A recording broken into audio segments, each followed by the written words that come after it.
మీరు ఏ కోరికతోనైనా చెయ్యవచ్చు. ఆయన పరబ్రహ్మస్వరూపుడై అనుగ్రహించేస్తాడు. ఎందుకంటే అలా యోగమునందు నిలబడగలిగిన ప్రజ్ఞాశాలి కనుక. శ్రీరామాయణంలో ఒక చమత్కారం ఉంది. దాని పేరే రామాయణము. రాముడితో మిగిలిన వ్యక్తులందరూ నడుస్తారు. అసలు రాముడు కనిపించని కాండ ఉండదు సుందరకాండ వినా. సుందరకాండలో రాముడు కనపడకపోయినా రామ కథ 1కి 10 మార్లు చెప్పబడుతుంది. అటువంటి రామచంద్రమూర్తి వలన ఉపకారము కాని ప్రత్యుపకారము కాని పొందనివాడు రామాయణమునందు లేడు. ఆయనకి ఉపకారం చేసిన వాళ్ళందరికీ ప్రత్యుపకారం చేశారు. ఒకవేళ ఉపకారం చేయకపోయినా ఉపకారం చేశారు.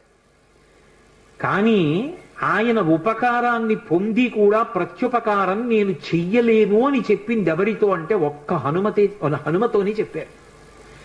రామాయణ పరిసమాప్తి సమయంలో హనుమని దగ్గరికి పిలిచి గట్టిగా కౌగిలించుకుని ఒక మాట అన్నారు. మదంగే జీర్ణతాం యాతు యత్పయోపకృతం కపేహి నరహ ప్రత్యుపకారాణం ఆపత్సాయ అతిపత్రతాం అన్నారు. హనుమా, నువ్వు చేసిన ఉపకారము నా శరీరమునందు జీర్ణమైపోవుగాక. ఎందుకని? నువ్వు నాకు చేసిన ఉపకారానికి నీకు ప్రత్యుపకారం చెయ్యడం ఇక సాధ్యం కాదు. నేను కష్టంలో ఉంటే నువ్వు నా భార్య యొక్క జాడ కనిపెట్టావు. ఇప్పుడు నీకు ప్రత్యుపకారం చేయాలంటే నీకు అటువంటి కష్టం కలగాలి. కోరచ్చా నేను? అందుకని నేను కోరను. నీకు అటువంటి ఆపద రాదు. కాబట్టి నీకు నేను ప్రత్యుపకారం చెయ్యలేను.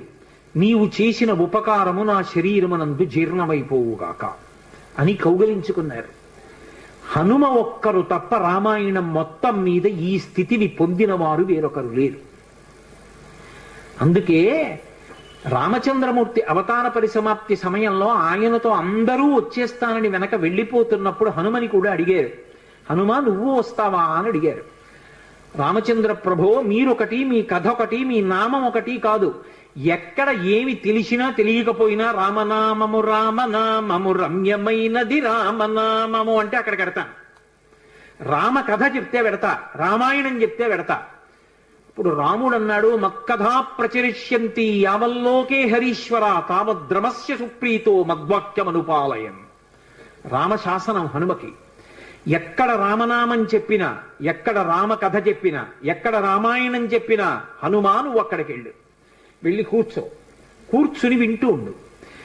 హనుమ సభలోకి వచ్చారు అంటే సభలో ఉన్న వాళ్ళందరికీ మంగళమే. నన్ను నమ్మండి, చచ్చిపోయేవాడు కూడా బతుకుతాడు.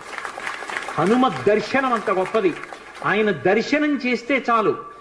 నిన్నను మీతో చెప్పా, సంధ్యాకాల దర్శనంతో సమానం. ఉపద్రవాలు కూడా తొలగిపోతాయి. అంత శక్తివంతం హనుమద్ దర్శనం అంటే. అటువంటి హనుమ సభలోకి ప్రవేశిస్తారు. ప్రవేశించి అనుగ్రహిస్తారు. ఎందుకని అంటే పైన రామశాసనం ఉంది. ఇదే మహానుభావుడు తులసీదాస్ గారి జీవితంలో జరిగింది. తులసీదాస్ గారు ప్రతిరోజు గంగానదిలో స్నానం చేసి చెంబుతో కాసిన నీళ్లు తీసుకొచ్చి రావి చెట్టు మొదట్లో పోసి రావి చెట్టు కింద కూర్చుని తపస్సు చేస్తుండేవారు. ఆ రావి చెట్టు మొదట్లో గంగ నీళ్లు పోస్తుంటే గంగాజలం తగిలిందో ఏమో ఒక బ్రహ్మరాక్షసుడు పైనుంచి కిందకి దిగాడు. బ్రహ్మరాక్షసుడంటే ఎవరు అనుకుంటారేమో, వేదం చదువుకుని కూడా దొంగతనాలు లాంటివి చేసి బ్రతికిన వాళ్ళు బ్రహ్మరాక్షసులు అవుతారు. పతంజలి చరిత్రలో చెప్తారు. కాబట్టి అటువంటి బ్రహ్మరాక్షసుడు క్రిందకి దిగి అన్నాడు, నువ్వు నాకు మహోపకారం చేశావు. ఎప్పటి నుంచో ఈ చెట్టు మీద పడి ఉన్నాను. నువ్వు గంగాజలాన్ని తెచ్చి ఈ చెట్టు మొదట్లో పోసినప్పుడు గంగాజల స్పర్శ చేత నా పాపం శమించింది. నేను సాధారణ రూపాన్ని పొందాను. నీకు నేను ప్రత్యుపకారం చెయ్యాలనుకుంటున్నాను. నీవు రామదర్శనం కోసం పరితపిస్తున్నావు. నీకు రామదర్శనం కావాలి అంటే చేయించగలిగిన వారు హనుమ ఒక్కరే. హనుమ రోజు వస్తుంటారు. ఎక్కడికొస్తారో తెలుసా? ఎక్కడెక్కడ రామనామం జరుగుతుందో, ఎక్కడెక్కడ రామనామం ప్రస్తావనకు వస్తుందో, ఎక్కడెక్కడ రామ కథ చెప్పబడుతుందో అక్కడ ఉంటారు. కాశీలో హనుమాన్ ఘాట్లో ఒక వ్యక్తి రోజు రామాయణం చెప్తున్నాడు. అక్కడికి వచ్చి కూర్చుంటారు. ఎలా గుర్తుపడతావో తెలుసా? అందరికన్నా ముందు సభలోకి వస్తారు. అందరికన్నా ఆఖరణ కళ్ళ నీళ్ల పెట్టుకుని ఒక్కడు తలదించుకుని నడిచి వెళ్ళిపోతూ ఉంటాడు. నువ్వు గుర్తుపట్టి వెంట వెళ్ళు అన్నారు. అప్పుడు ఆ రూపంలో వెళ్ళారు. అన్ని వేళలా అలా వెళ్ళరు, ఏ రూపంలోనైనా వెడతారైనా.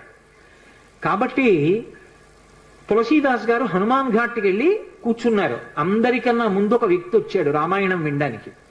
అందరూ వెళ్ళిపోయిన తర్వాత తల ఉంచుకుని కన్నులమ్మట నీరు కారుతుండగా వెడుతున్నాడు. తులసీదాస్ గారు ఆయన వెంటబడ్డారు. ఆ వ్యక్తి కనిపెట్టాడు, ఎవరో నన్ను వెంబడిస్తున్నారని. ఆయన హనుమ, ఆ ముందు వెడుతున్నవారు. వెనక్కి తిరిగి గద్దించారు, ఎందుకు నా వెంట వస్తున్నావు, ఆగక్కడ. కాదు, నాకు రామదర్శనం కావాలి, నీ వల్లే జరగాలి. వెళ్ళి కాళ్ళ మీద పడ్డారు. కాళ్ళ మీద పడితే ఆయన ఒక స్థలాన్ని చెప్పారు, అక్కడ కూర్చుని నువ్వు జపం చెయ్యి, తపస్సు చెయ్యి, నీకు రామదర్శనం అవుతుందన్నారు. తులసీదాస్ గారు కూర్చుని తపస్సు చేస్తున్నారు. తపస్సు చేస్తుంటే రామలక్ష్మణులు ఇద్దరూ రాజకుమారుల రూపంలో గుర్రాల మీద వచ్చారు. వచ్చి గుర్రాలు దిగి అరుగు మీద సేద తీరారు. ఎవరో రాజకుమారులని తులసీదాస్ గారు ఊరుకున్నారు. వాళ్ళిద్దరూ గుర్రం ఎక్కి వెళ్ళిపోయారు. హనుమ వచ్చారు, రామలక్ష్మణులు వచ్చారు, గుర్తుపట్టావా అన్నారు. ఎప్పుడు వచ్చారు అన్నారు. అయ్యో, ఇద్దరు రాజకుమారుల వేషంలో వచ్చారయా, నువ్వు గుర్తుపట్టలేదు, వెళ్ళిపోయారు అన్నారు. ఎంతో బాధపడ్డారు. మళ్ళీ సాధన చెయ్యి అన్నారు. మళ్ళీ సాధన మొదలుపెట్టారు. మళ్ళీ సాధన మొదలు పెడితే కొన్నాళ్ళు అయిపోయిన తర్వాత చిన్న పిల్లవాడి రూపంలో రాముడు వచ్చాడు. గంధం తీస్తున్నారు తులసీదాస్ గారు రామచంద్రమూర్తికి అనులేపనం చేయడానికి.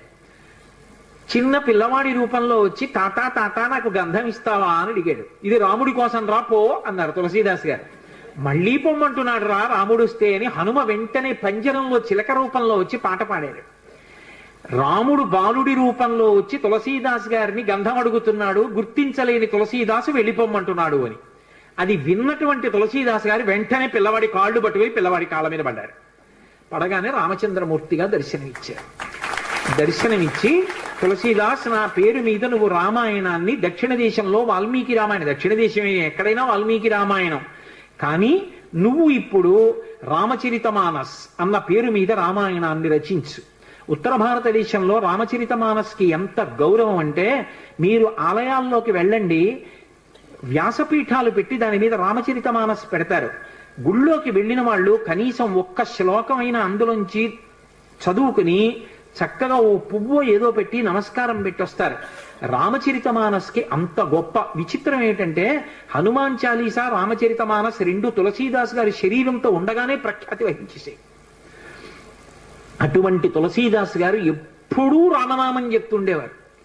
ఒకప్పుడు తులసీదాస్ గారు గంగ ఒడ్డున నిలబడి ఉన్నారు. ఒక ఆవిడ గబగబా వచ్చి ఆయన కాళ్ళ మీద పడి నమస్కారం చేసింది. ఎప్పుడూ అలవాటు మీద తులసీదాస్ గారు దీర్ఘసుమంగళీభవ అన్నారు.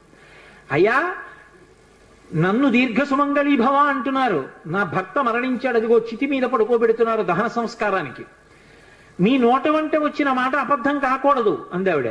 నా నోట రావడం ఏమిటమ్మా, రాముడు పలికించాడు. ఆయన వెంటనే అక్కడికి వెళ్ళి ఆ కమండలంలో నీళ్లు తీసి ఆ శవం మీద చల్లి రామనామం చెప్పారు. చటుక్కున లేచి కూర్చున్నాడు.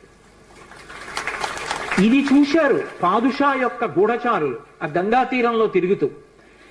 తులసీదాస్ గారి దగ్గర రకరకాలైనటువంటి విన్యాసాలున్నాయి, ఆయన ఏవైనా చెయ్యగలడని పాదుషాకి చెప్పారు. పాదుషా తులసీదాస్ని పిలిపించారు. పిలిపించి, నువ్వేమిటో చచ్చిపోయిన వాడిని బతికించావుట, ఏవి కొన్నటువంటి వింత చేష్టితములు చెయ్యన్నారు. తులసీదాస్ గారు అన్నాడు, వింత చేష్టితములు చేయడానికి నేను గారడివాణ్ణా? కాదు, రాముడు నన్ను పనిముట్టుగా అనుగ్రహించాడు, అది రామానుగ్రహం అన్నాడు. అంటే నేను చెప్పిన మాట పాటించట్లేదు కాబట్టి కొరడాలతో కొట్టండి అన్నాడు. అంటే అప్పుడు హనుమాన్ చాలీసా చేశారు తులసీదాస్ గారు.